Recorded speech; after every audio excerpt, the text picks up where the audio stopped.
All right, so this here is a picture that I took with my iPhone and edited completely in Lightroom on my iPad. And seeing as just a few weeks ago, I did a video where I went through the complete retouch of a portrait on the iPad. Seemed to go pretty well. I thought I'd do the same thing now, a complete workflow showing how I would retouch this seascape picture. So let's just dive in to Lightroom on my iPad. So this is the image that I want to retouch. I'm kind of torn between this one and this one because there's obviously all this drama going on the left-hand side. But in this area here, it just looks a little bit flat. Whereas with this one, we've got a lot of drama going on with those rocks there as the sea's crashing against them. So that's the one I'm going to retouch. Now, when I approach retouching an image like this, I always start with the first thing that kind of my eyes are drawn to that needs to be fixed. And in this picture, it's definitely this kind of chain link rail guard at the bottom of the image. So very, very easy to fix. What I will do is I'll pinch to zoom in. Then I'll go to the remove tool over on the left-hand side, and you'll notice that I've got the generative AI icon there turned on because this is quite a big area to remove. So let me look at removing that. I'm going to just check the size of the brush that I'll be using. Something like that will be fine. I'll try and do this in one. So I'll brush over the poster over on the right-hand side here, including the chain, come down to the bottom and always include the reflection or the shadow as well. Over that bit, part of the chain just there. And I'll just brush over the fence just there and the post right at the very, very end. And when I let go, Lightroom Mobile gets to work to see how it can repair that and kind of build up the scene so that you would never know it was there. It takes a few seconds, but when it does it, it looks pretty good. Let me just double tap on it to kind of go to full view to get a real impression of what we've got. If I don't know if I'm 100% happy, I can click on refine and then I get another couple of variations. So that's the second one and that's the third one. So what we've got that one and that one. I think I quite like the second one. I think I'll go with this. In fact, let's have a look here. No, I think the third one there. I like the third one. So that's that one I'm happy with. However, we've also got this little part here of the concrete platform. That there, I just think it looks a little bit too man-made. I want this to look like we are stood on some rocks. So what I will do is I will get the brush. Let's just increase the size of the brush a little bit. Brush over that area, making sure to overlap some of the original rocks, like so, and then let go. And again, just give it a few seconds to see what it can do for us, and we'll get two other variations. So that's the first one. I'll tap on refine. That's the second one, and that's the third one. I think I'll go with that one. This third one here looks like this brighter area here is going to be distracting, whereas I kind of like that one. Okay, let's click on done, double tap to come out there. Next thing I'll do is just check. In fact, hold on a second. Let's just zoom in just a little bit. There we go. A little bit of this advertising board here, this kind of sheet that's been attached to these railings because of the wind there. It's been blown about. Doesn't look so good. So let me get rid of that as well. Let's see if the generative AI can fix that as well. See if it will rebuild the fencing so you never knew it was there. So that's that. Give it a few seconds. Yeah, that's looking pretty good. Happy with that. Click done, double click to zoom back out. Let's just check that this image is level now. That horizon over there is level. So I'll go to the crop tool and I'll tap on straighten, but I will also just come to this little dial at the bottom here where we get the grid come up, and I'm going to manually just fine tune it. I reckon around about there is looking fine. Now I might end up cropping this image because at the moment that horizon line is kind of right across the center of the picture.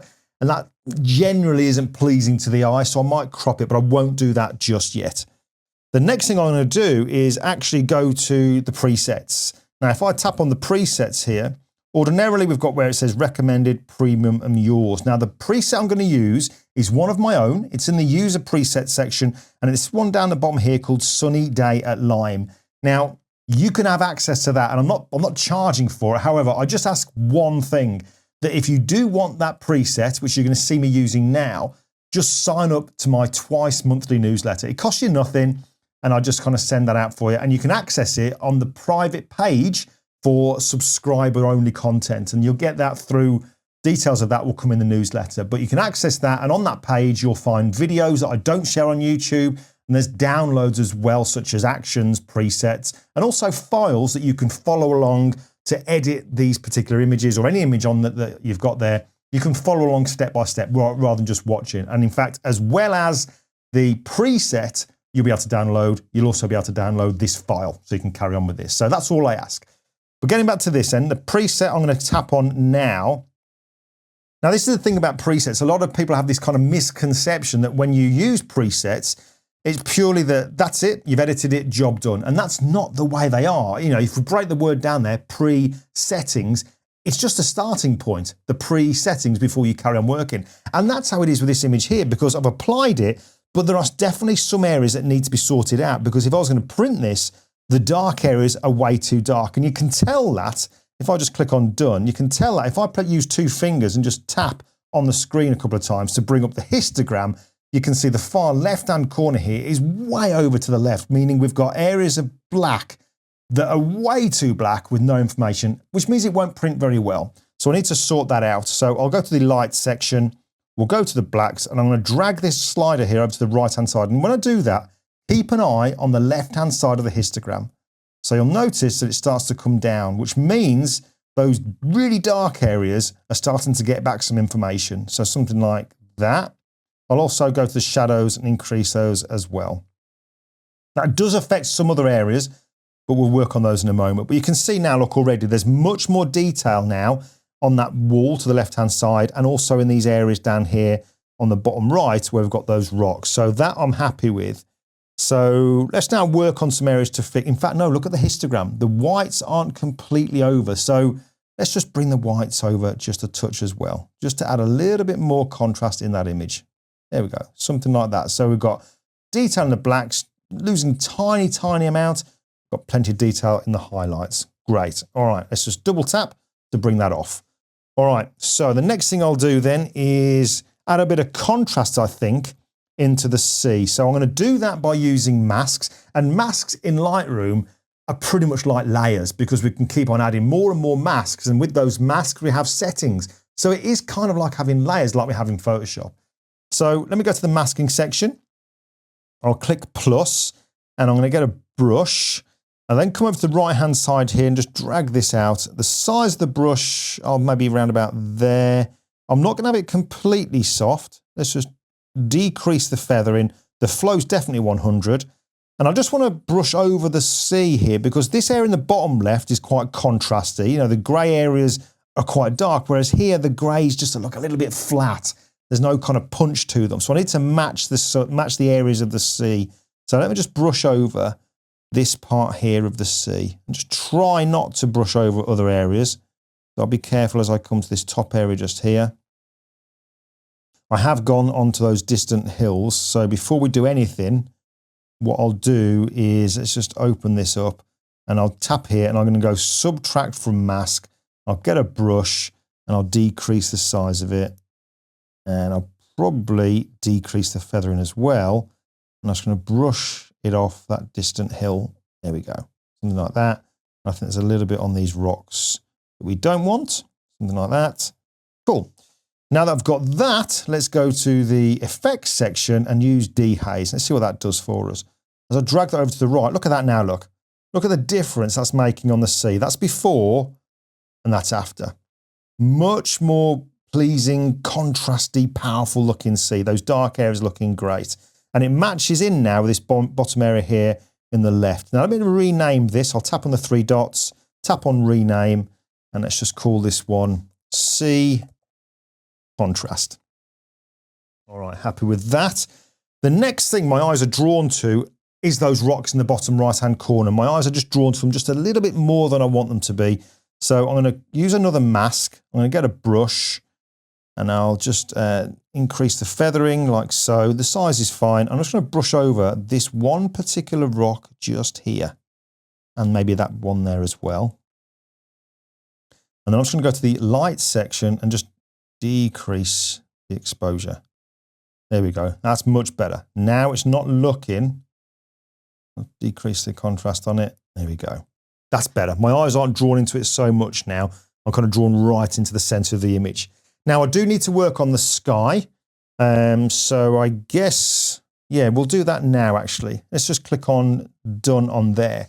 Now, there is a difference when we're working on Sky in the mobile version as opposed to desktop or classic. And let me just show you what I mean by that. Because now, look, if I go to the masking and I click to add a selection or mask of the sky, I click on select sky, it'll then, seconds later, it'll then produce that mask, and we can see that with this red overlay. But now, look, we can see that it's overlapping on some of the buildings and some of the sea just here. Now, if I just open this up, where here we've got the sky mask and tap on the 3 dots here, nowhere in this menu do we have the command called intersect, and we have that on the desktop versions, and it is so incredibly useful anyway, but particularly when we're making selections of sky. So I'm hoping, fingers are firmly crossed, that Adobe introduce it into Lightroom Mobile sooner than later. But as I want to work on this image purely on the iPad, I'm going to do the sky in a different way. All right. So what I will do is I'll delete the sky mask. And instead, in fact, before I do that, let's just rename this one here.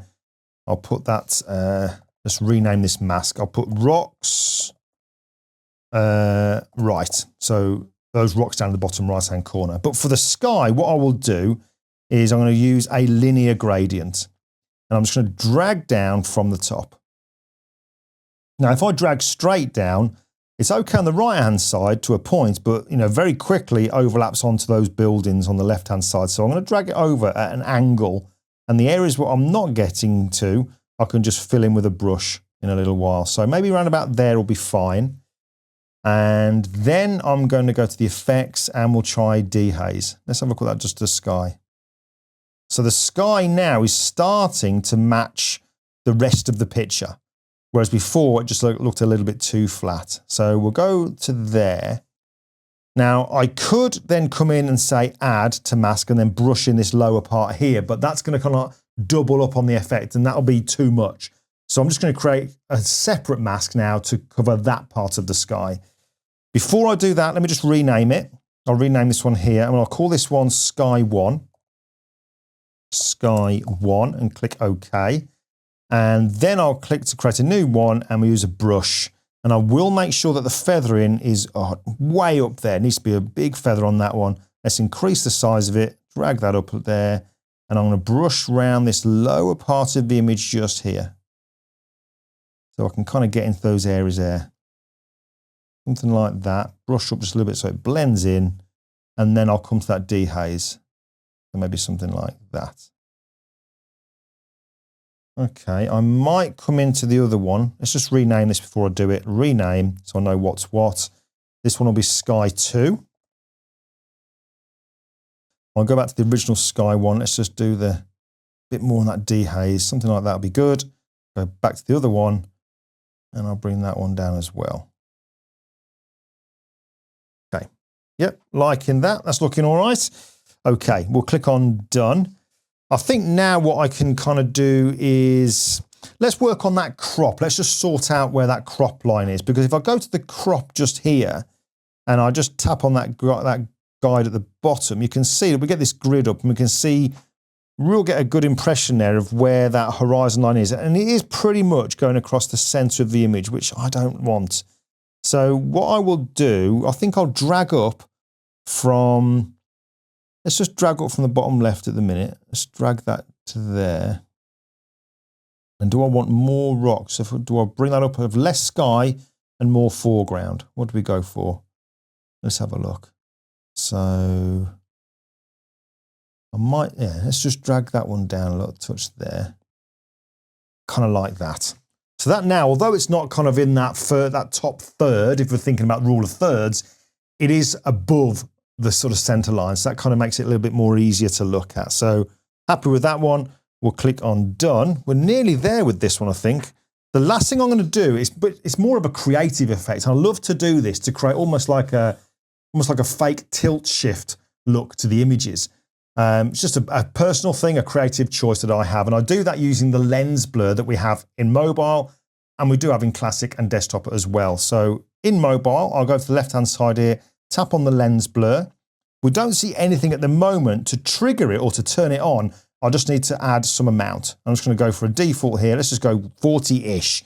And straight away we can see that we've got some blur in the image. And it's actually where I want it to be. but I'm just going to make sure that the focus area here, this right area in the center, we've got this tower. I want to make sure that is in focus. So I'm going to tap on the focus, then I'll come to this little target icon, and I'm going to drag that over onto that tower just there. So that's going to tell Lightroom Mobile that needs to be in focus. So I know that's in focus now, and look, we've got a great bit of blur in this bottom area, and the blur kind of comes up to this area just about here. If I want it to be further down, I can just drag this left-hand point on this marker here and drag it so that it gets nearer. So there's more and more in focus in the foreground. So maybe around about kind of there will be good. We've still got blur on these rocks just here. That's looking fine. Maybe around about there. In Lightroom Desktop and Lightroom Classic, we're even more kind of focus where we can have blur and focus brush to kind of really get in there and fine tune where we want it to be. But at the moment, we don't have that in the mobile version. So again, it's another request for Adobe that they update it so that we have those options in the lens blur in mobile as well. And that would be, it would basically mean that there's less time or less need for us to jump over into Lightroom Desktop or Lightroom Classic. But I'm happy with that now. Let's click OK.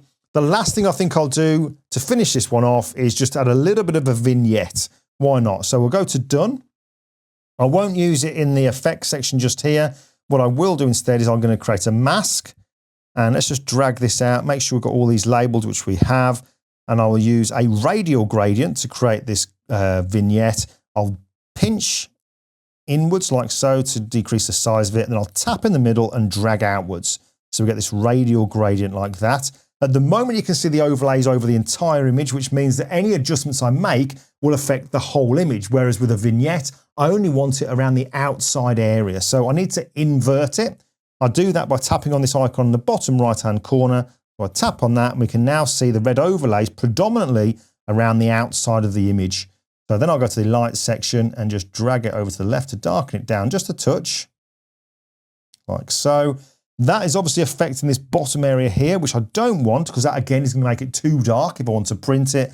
So all I will do is tap on the three dots and say subtract from mask, get a brush, and let's look at the size of it. Let's decrease the size of it. And I'll just brush over this lower portion down here to bring back the detail in those really dark areas. Like so. And then rename it. Let's go to rename. And tap on there, and we'll call this Vignette. And click OK. Click Done. Double tap on the image to bring it up to the front just there. Now look, so if I want to see it before and after, all I do is press my finger on the image, and it will eventually reveal the before and after, before and after. So I just find it incredible how much we can do now just in Lightroom without having to rely on having to jump over into Photoshop. There is so much we can do. And obviously the turning point for that was when the masks were introduced into here, but absolutely loving it. There's just a couple of requests in there that I wish, or I hope that Adobe add in fairly soon, but that's it. That's a complete workflow from start to finish. Now, would I just print this image out as it is? No, I'd wait for this to sync over into my main desktop so I could look at it on my main screen here, which is completely calibrated and everything's all hunky-dory with that one. I'd check the image on there before I then spent money on paper and ink to print it out from behind. But I could go literally all the way through the complete edit up to the point of printing on my iPad. I could do my photograph. I could then go to a nice warm cafe, pull out my iPad, get the images in and just sit there and just edit. And I find that incredibly exciting going forward. So, and that's what we can do now. So who knows what's going to happen in the future. But there you go. Thought that'd be interesting. Take you through the whole workflow. And like I said, if you want the preset and also the file that you can just follow along step by step and do the same retouch that I've just done, if you want those, just sign up to my newsletter. You get it twice a month, and there's the page there, the private page where there's subscriber only content. That's it. Right. I'll see you in the next video.